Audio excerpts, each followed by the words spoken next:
Halo semuanya, dalam video kali ini kita akan membahas salah satu tokoh paling kontroversial dalam sejarah Indonesia, yaitu Dipa Nusantara Aidit, atau yang lebih dikenal dengan nama DN Aidit. Sosok ini sering disebut-sebut dalam peristiwa besar yang mengguncang bangsa, yaitu tragedi G30S PKI tahun 1995. Pertanyaan yang sering muncul adalah, siapa sebenarnya DN Aidit? Dan apakah ia benar-benar sosok yang berbahaya bagi bangsa Indonesia? Mari kita telusuri bersama. DN Aidit lahir pada 30 Juli 1923 di Belitung Timur. Sejak muda, ia sudah dikenal cerdas dan memiliki minat besar pada dunia politik. Setelah menempuh pendidikan di Jakarta, Aidit aktif dalam berbagai kegiatan pergerakan pemuda di masa penjajahan Jepang.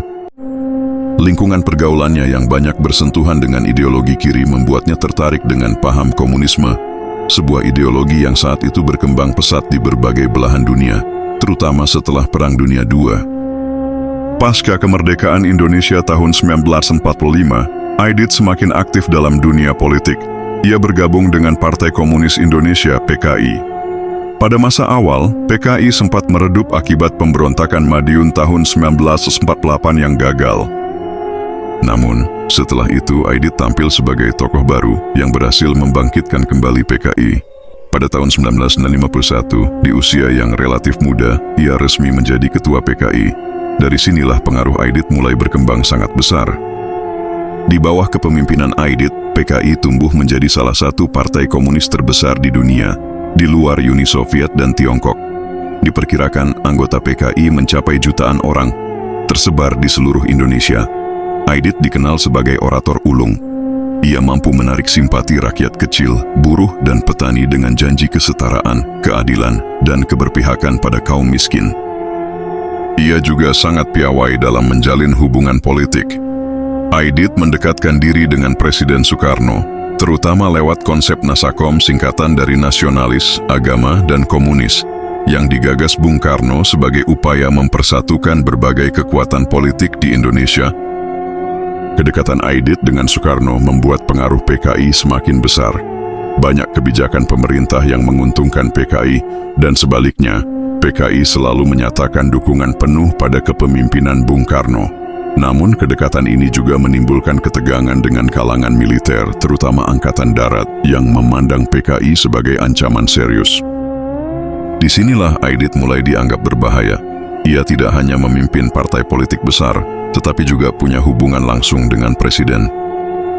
Puncak kontroversi Aidit terjadi pada malam 30 September 1965, ketika 6 jenderal TNI diculik dan dibunuh dalam sebuah peristiwa yang kemudian dikenal sebagai Gerakan 30 September atau G30S PKI. Banyak pihak menuding Aidit sebagai otak di balik peristiwa itu, meskipun hingga kini keterlibatannya masih diperdebatkan para sejarawan. Yang jelas, setelah peristiwa itu, PKI dinyatakan terlibat dan dianggap sebagai dalang utama. Aidit pun menjadi buronan.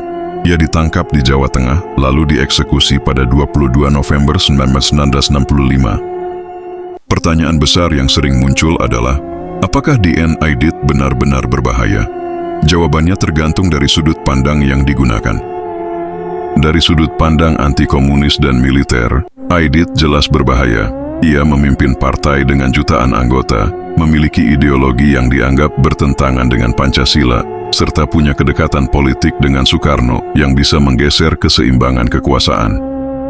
Dari sudut pandang pendukungnya, Aidit justru dilihat sebagai pejuang ideologi, pemimpin yang berusaha memperjuangkan nasib kaum buruh dan tani, serta simbol perlawanan terhadap kapitalisme dan feodalisme. Dari sisi sejarah, fakta yang bisa kita lihat adalah Aidit memang tokoh besar dengan pengaruh nyata, dan namanya akan selalu melekat dengan tragedi G30S. Apakah ia dalang atau tidak, masih menjadi perdebatan panjang hingga sekarang. Setelah kematian Aidit, PKI dibubarkan dan para anggotanya mengalami penindasan besar-besaran. Nama Aidit pun menjadi momok, simbol dari bahaya laten komunis. Namun, sebagian sejarawan modern mencoba melihat Aidit dari sudut pandang berbeda, yaitu sebagai seorang politisi yang terjebak dalam pusaran konflik besar antara militer, ideologi, dan politik internasional di era Perang Dingin. Jadi, apakah DN Aidit berbahaya? Jawaban pastinya bergantung pada bagaimana kita menilai sejarah. Yang jelas, ia adalah sosok penting yang mengubah jalannya sejarah Indonesia, baik dengan cara positif maupun negatif, tergantung dari sisi mana kita memandangnya. Yang pasti, memahami sosok Aidit membuat kita semakin sadar bahwa sejarah bangsa ini sangat kompleks, penuh dengan pertarungan ideologi, politik, dan kekuasaan. Terima kasih sudah menonton. Semoga video ini bisa memberi gambaran lebih jelas tentang siapa sebenarnya DN Aidit. Yang suka sama video ini, jangan lupa like, comment, share, dan subscribe. Terima kasih.